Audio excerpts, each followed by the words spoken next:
Hey everybody, I wanted to drop a little video and kind of chat about what's been going on with the yurt. I'm sorry I haven't dropped any videos lately or posted some photos.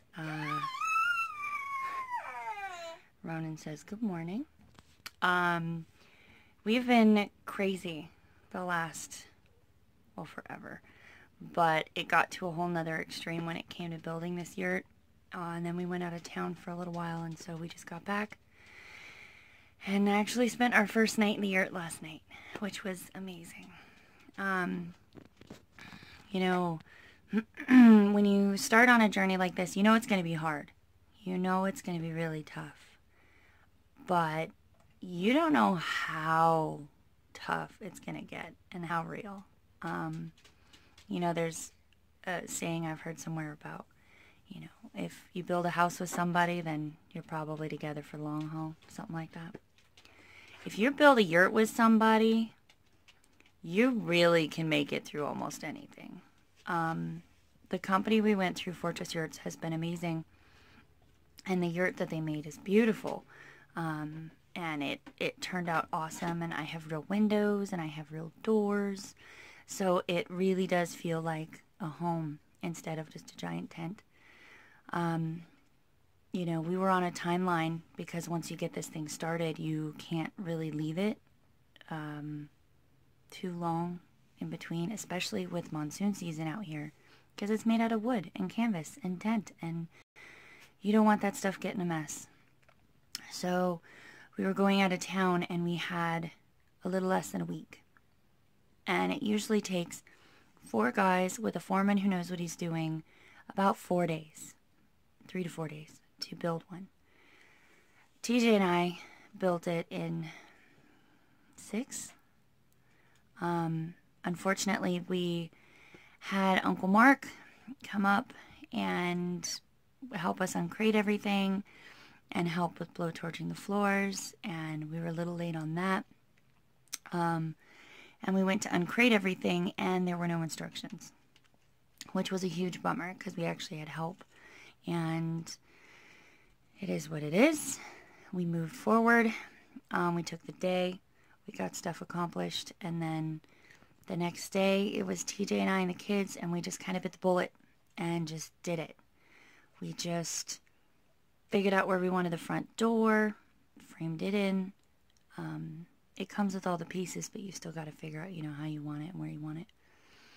And started putting lattice walls up.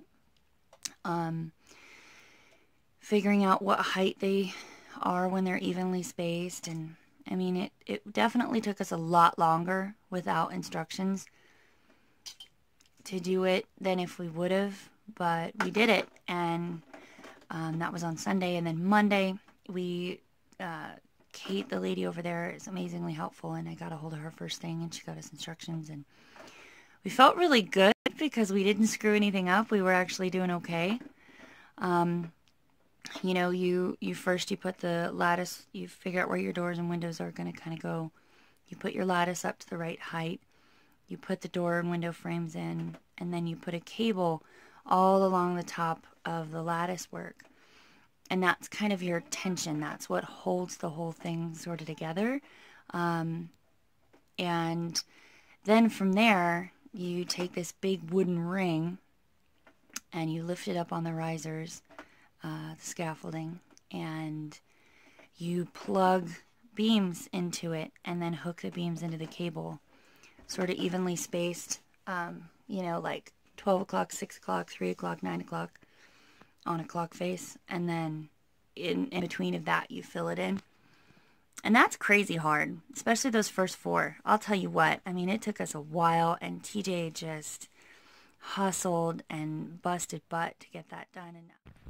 And sorry guys, we had Sarah here, and she helped just load beams in and, you know, kind of do the heavy lifting part of it, because I'll tell you what, I don't think I've ever been that sore in my whole life. I mean, I'm tough, but that was nuts. And we got the ring up and the beams up one day, and then you have to wait until there's no wind, absolutely no wind, to put any parts of the roof on. So we went ahead and put the insulation on the walls and got the walls up, which are, you know, canvas tent sort of material. We forked out extra to get really good insulation because we want to make sure this is comfortable in the winter and the summer. The walls really weren't that tough. You know, it was mostly just kind of spacing it out and getting it hooked on there. And then, oh, sorry guys. We got that done that day, and then the next day, we got the canvas up that night.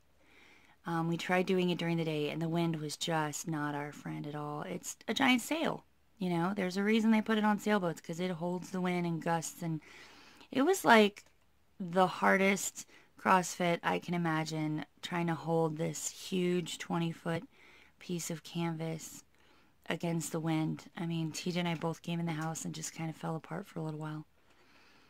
Meanwhile, juggling both kids is definitely an adventure, you know.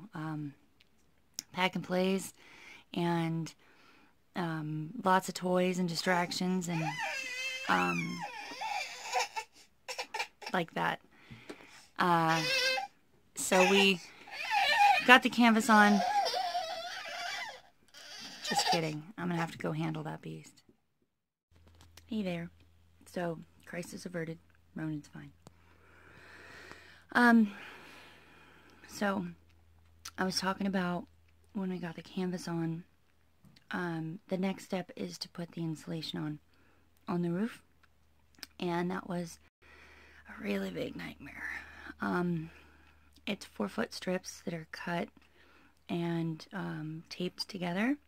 However, the manufacturer, I think, had a defect in their tape or changed companies or something, because all of the tape came apart. And we spent hours taping it back together in the dark, because that's when the wind is the least, and it's not something you can do in any kind of breeze. So once we got it all taped back together, we rolled it and got it ready. And my father-in-law, Dennis, thank you so much, came out for 2 days and spent 2 days just busting butt, really helping get the project kind of wrapped up, because we had to be out of town in 2 days. And we didn't have the roof on, we didn't have the dome on, we didn't have the rooftop finished, and we were running out. You know, it was so hot and taxing and exhausting and mentally stressful. You know, TJ's the mellowest guy I know, and, you know, we'd kind of bicker to get through one thing and then get through it and bicker about something else, because it was just a lot.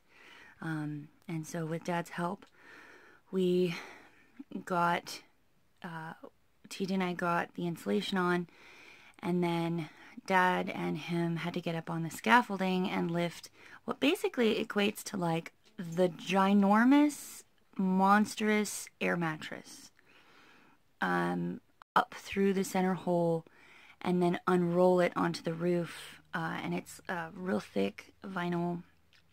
And once that's on, then you kind of get it even. You get the center cleared out, the center hole prepped, and then we stapled it down so that nothing would slide. And we got the top part. It kind of looks like a mushroom, to be honest. So like the mushroom cap part, screwed down and wrapped down. And then, this was the scariest thing ever. And y'all, let me tell you, I know I'm afraid of heights, but this adventure proved to me that my fear of heights is way worse than I thought it was. I tried to get up on that scaffolding one day. I was a big old chicken shit. Like, could not hang. So thank God my father-in-law came up, because there was no way we could have done this by ourselves. So TJ had to move the box truck right up against the side of the U-Haul, prop a ladder on the U-Haul, and then shimmy up to the very top center part where he got the dome on, because you have to screw it down from the outside. And I took a whole series of photos. It'll be in the video that I'm going to post later about each step. So we're just going to have all kinds of little pieces all clipped together for this. So Tita got the box truck, got the ladder, shimmied up the ladder, crawled up to the top. We had a rope pulling the dome covered in tarp that slid up the side of the roof to the center part where Dad was inside on the scaffolding on a 3-foot ladder on top of the scaffolding, which is 10 feet tall, and TJ screwed it down from the outside. I'm telling you what, it was not fun. My heart was pounding. Thank God he is amazing, because there's no way this project could have gotten done without him. Absolutely none. You know, if it was a 15-foot yurt, I think it would have probably been a little less. If it was a 40-foot yurt, we would have absolutely had to hire someone to come do it. I think the 30-foot is about the tip top that you can kind of do one-on-one or trying to just do it yourselves. And even then, if you're not real handy and real mechanically apt, this is not for you. Hire somebody, pay them money, and get it done that way. Because, you know, I'm smart. I'm pretty handy. TJ is incredibly handy and smart, and it was still tough. But we got it all done, and we got the floors lacquered, and the windows in, and the beautiful French doors in, all in time for us to leave town. And TJ actually got the last coat of lacquer on the floor right before he left town. So it was really kind of awesome to go back to San Diego. We went to Pride, and we saw a bunch of our friends and family, and picked up our storage unit of stuff that was still there. I swear to God, this is the move that never ends. So then when we got home, we got home late. It was a really long drive home. Crashed out, and then yesterday we started getting stuff done. So, yeah, it's crazy and amazing, but holy cow, it's work. I'll post a video later today about the actual photos and videos of it going up, and I will try to post another video about just life and living like this, maybe later today or tomorrow. I love you guys, and I hope you have a wonderful day.